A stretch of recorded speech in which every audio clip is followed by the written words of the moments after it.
அவனை சொல்லி நிறுத்துங்களேன்டா. அவன் நிறுத்துற அந்த லூசுக்கு மட்டும் வந்துட்டே இருக்கான் போடுறா. வர நிறுத்துற அவனை. பைத்தியக்காரப்ப எதுக்குடா வரீங்களா? இந்த ரீல்ஸ்ல வந்த மாதிரி தான் கிட்டத்தட்ட சாட் ஜிபிடியோட நிலைமை இருக்கு. அதாவது கிம்ப்ளி ஆர்ட் ஸ்டைலோட நிலைமை இருக்கு. கொஞ்சம் யாருக்கையாச்சும் சொல்லி இவங்களை நிறுத்துங்களேடா அப்படிங்கிற அளவுக்கு எல்லாருமே அந்த ஒரு இமேஜை போட்டு சோஷியல் மீடியாஸ்ல தள்ளிக்கிட்டு இருக்காங்க. அப்படி அதில் என்ன இருக்கு, எதுக்குடா இப்படி போட்டுக்கிட்டு இருக்கீங்கன்ற அளவுக்கு தான் அதை கண்டுபிடிச்சவனே வந்து ரொம்ப என்ன சொல்றது, ஏன்டா இதை கண்டுபிடிச்சோம் அப்படிங்கிற அளவுக்கு அவனை யோசிக்க வச்சிருக்காங்க நம்ம உலகத்துல இருக்க அனைத்து மக்களுமே. இது சாதாரண மக்கள் மட்டும் பண்ணல, ஸ்டார்ஸ்ல இருந்து கிரிக்கெட்ல விளையாடுறவங்கள இருந்து ஒரு சாதாரண சாமானிய மக்கள் வரைக்குமே இந்த ட்ரெண்டிங்கை உலகம் முழுக்க பரவ செஞ்சு வேர்ல்ட் ட்ரெண்டிங்ல இப்போ அதை கொண்டு வந்துட்டு இருக்காங்க. என்ன ஒரு விஷயம் ட்ரெண்டிங்ல போய்கிட்டு இருக்கு அப்படின்றத பத்தி இன்னைக்கு இந்த வீடியோ உங்களுக்கு சொல்ல போகுது.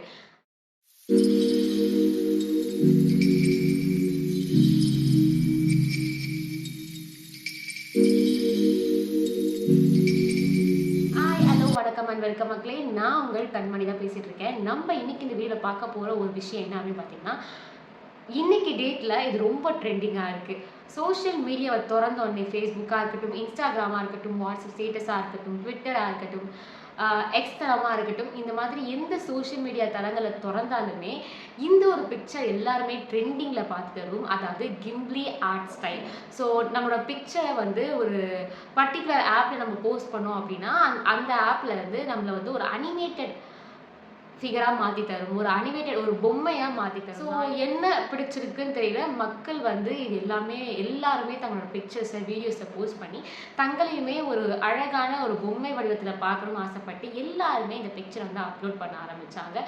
கிட்டத்தட்ட உலகத்தில் நிறைய பேர் இந்த ட்ரெண்டிங், நானும் ட்ரெண்டிங்கில் போகிறப்ப அப்படிங்கிற அளவுக்கு எல்லாருமே போஸ்ட் பண்ண ஆரம்பிச்சிட்டாங்க.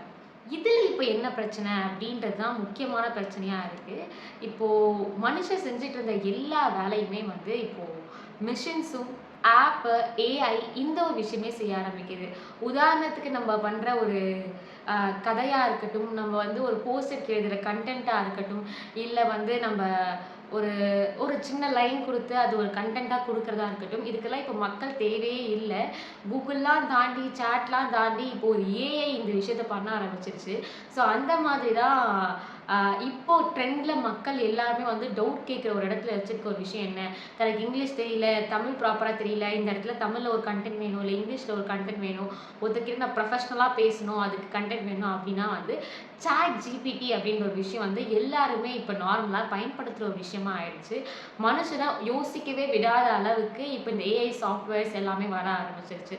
போகிற போக்கில் மனுஷனுக்கு வேலை இருக்குமா அப்படின்னு சொல்கிற அளவுக்கு இந்த சாட் ஜிபிடிஸ், ஏஐ எல்லாமே வந்து வேலை பார்த்துட்டு வந்துட்டு இருக்கு. ஸோ அந்த வகையில் சாட் ஜிபிடி வந்து ஒரு அப்டேட்டட் வெர்ஷனை வந்து வெளியிட்டிருந்தாங்க. அதுதான் வந்து ஜிபிடி 4.0 அப்படின்றது.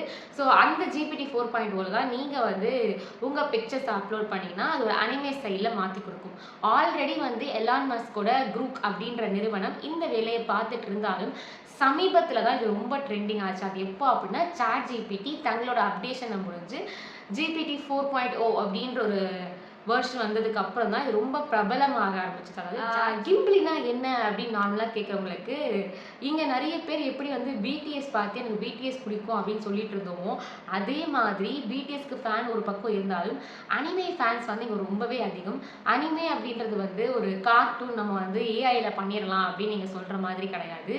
அதை வந்து இந்த கிம்ப்ளி ஸ்டைல்ஸ் அனிமேஷன்ஸ் எல்லாமே வந்து பண்ணது வந்து ஒரு 40 வருஷத்துக்கு முன்னாடி 1964 ஒருத்தர் இது கையாலே வரைஞ்சி இந்த அனிமேஷனை தான் அனிமே அப்படின்ற ஒரு படமாக்குனாரு. ஸோ அவரு மட்டும் இல்லாமல் அவரு கூட சேர்ந்து ஒரு 2 பேர் தான் வந்து இந்த கிம்ப்ளி ஸ்டுடியோ வந்து நிறுவியிருக்காங்க. இது வந்து இப்போ ட்ரெண்ட் ஆனது இல்லை, இப்போ வந்து ஒரு விஷயம் இல்லை, 40 வருஷமாக இந்த அனிமேஸ் வந்து இருந்துகிட்டு இருக்கு. ஹயோ மியாசாக்கி அப்படின்ற ஒருத்தர் தான் இந்த கிம்ப்ளி ஸ்டைல் எல்லாமே வந்து தொடங்க ஆரம்பிச்சாரு. அவரு கூட சேர்ந்து அந்த கிம்ப்ளி ஸ்டுடியோ வந்து தொடங்கின இன்னொருத்தர் யாரு அப்படின்னு பார்த்தீங்கன்னா இசாஹோ டகாட்டா. ஸோ இவங்க 2 பேர் தான் கிம்ப்ளி ஸ்டுடியோ அப்படின்ற ஸ்டுடியோவை 1985 வந்து இவங்க நிறுவியிருந்தாங்க. கிட்டத்தட்ட ஒரு 40 வருடமாக இந்த அனிமே வச்சு இவங்க வந்து படங்கள், கார்ட்டூன் படங்கள், இந்த மாதிரி நிறைய படங்களை தயாரிச்சுட்டு வந்திருக்காரு. இதுக்கான அவார்டுமே வந்து இவர் வாங்குறதும் உண்டு. இவரை வந்து ஜப்பானில் பார்த்தீங்க அப்படின்னா அனிமேஷனுக்கான ஃபாதர், தந்தை அப்படின்ற அளவுக்கு அவருக்கு ஒரு பாராட்டுற ஒரு நேமுமே வந்து அவருக்கு ஜப்பானில் இருக்குது. இப்போ என்ன பிரச்சனை அப்படின்னு பார்த்தீங்கன்னா, ஓப்பன் ஏஐ மூலியமா தான் இந்த கிம்லி ஸ்டைல் எல்லாமே வர ஆரம்பிச்சிருக்கு. ஸோ ஓப்பன் ஏஐயோட நிறுவனர் சாம் ஆல்டன் மார்ச் 26 அன்னைக்கு ஒரு ட்வீட் போட்டாரு. அந்த ட்வீட் என்ன அப்படின்னு பார்த்தீங்கன்னா, சாட் ஜிபிடி மூலயமா மக்கள் இந்த மாதிரி பிக்சர்ஸை உருவாக்கி தங்களோட இணையதளங்களில் போடுறது எனக்கு ரொம்பவே மகிழ்ச்சி அளிக்குது. ஆனால் இதனால ஜிபியு வந்து சூடாகி கிராஃபிக்ஸ் கார்டே வந்து ஹீட் ஆகி உருகுற நிலைமையில இருக்கு. அதனால இந்த ஃபோட்டோஸ் அப்லோட் பண்ணி திரும்பி கேட்குற இந்த ஒரு விஷயத்த ப்ராசஸ் ஸ்லோ பண்ணுங்க அப்படின்ற மாதிரி அவர் ட்வீட் போட்டிருந்தாரு. இப்போ அதுக்கப்புறமும் மக்கள் வந்து தொடர்ந்து அப்லோட் பண்ணிட்டு தான் இருந்தாங்க.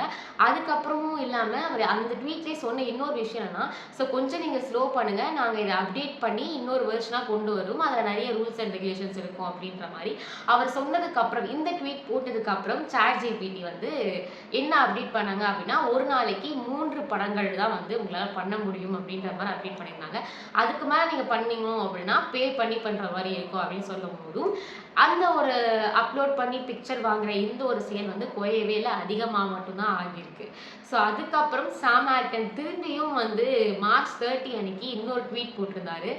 அதில் தயவு செய்து படங்கள் உருவாக்குவதை கொஞ்சம் குறைக்கவும், இது மிகவும் அதிக அளவில் இருக்கு அப்படின்னு சொல்லிட்டு அவர் ட்வீட் போட்டிருந்தாரு. அதாவது வந்து இந்த படத்தை வந்து உருவாக்குறத கொஞ்சம் ஸ்பேஸ் விட்டு பண்ணுங்க, ஏன்னா எங்களோட ஒர்க்கர்ஸ் சாட் ஜிபிடியாக இருக்கட்டும், அதில் ஒர்க் பண்ணுற ஒர்க்கர்ஸாக இருக்கட்டும், மிஷின்ஸாக இருக்கட்டும், எல்லாருமே தூக்கமே இல்லாமல் இந்த வேலையை பார்த்துட்டு இருக்காங்க. எங்களோட நிறுவனத்தில் வேலை பார்க்குறவங்க கொஞ்சம் தூங்கணும், அதனால ரெஸ்ட்டு கொடுங்க அப்படின்ற அளவுக்கு அதை தொடர்ந்த எல்லாருமே ட்வீட் போடுற அளவுக்கு தான் மக்கள் இதை ட்ரெண்டாக்கி விட்டுருக்காங்க. அங்கே இருக்க ஒர்க்கர்ஸ்க்குலாம் தூக்கம் இல்லை, ஸோ அதனால கொஞ்சம் இதை கண்ட்ரோல் பண்ணுங்கள், யாராச்சும் நிறுத்துங்களேண்டா அப்படின்ற அளவுக்கு தான் இப்போ அந்த ட்ரெண்டிங்கை வந்து ரொம்ப ப்ரெஷராக கொண்டு போயிடுச்சு இந்த சோஷியல் மீடியா ட்ரெண்டிங். சோஷியல் மீடியாஸை தொடர்ந்து என்னடா இது இப்படியே மாறிக்கிட்டு இருக்கேன் அனிமேல அப்படிங்கிற மாதிரியே யோசிச்சுட்டு இருந்தேன். ஸோ அதிர்ஷ்டவசமாக என்னன்னு தெரியல, என்னால் அந்த மாதிரி பிக்சரை வந்து எங்கே தேடியும் மாற்ற முடியல. என்ன ஆப்பு நான் தேடிக்கிட்டே இருந்தேன். அதுக்கப்புறம் அதை எப்படி மாற்றுறதுன்னு பார்த்துக்கிட்டே இருந்தேன்.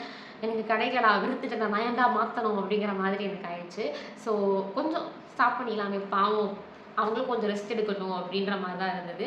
ஸோ இன்னைக்கு இந்த ஒரு தகவலை கொடுக்க தான் நான் இன்னைக்கு வந்திருந்தேன். ஸோ நீங்கள் அந்த மாதிரி கிம்லி ஸ்டைலில் உங்கள் இமேஜை நீங்கள் மாற்றுறவங்களா இருந்தீங்கன்னா கொஞ்சம் நாளைக்கே அவங்களுக்கு கொஞ்சம் கேப் விடுங்களேன் அப்படிங்கிற மாதிரி என்னோட வீடியோ மூலமா கேட்டுக்கிட்டு, அண்ட் இந்த மாதிரி நிறைய இன்ஃபர்மேட்டிவான விஷயங்கள் நீங்கள் பார்க்கணும்னு நினச்சிங்கன்னா மறக்காமல் கண்மணி உதயசங்கர் அப்படின்ற இந்த சேனலை சப்ஸ்கிரைப் பண்ணிக்கோங்க. அது வரைக்கும் உங்களிடமிருந்து விடைபெறுவது உங்கள் கண்மணி. பாய்.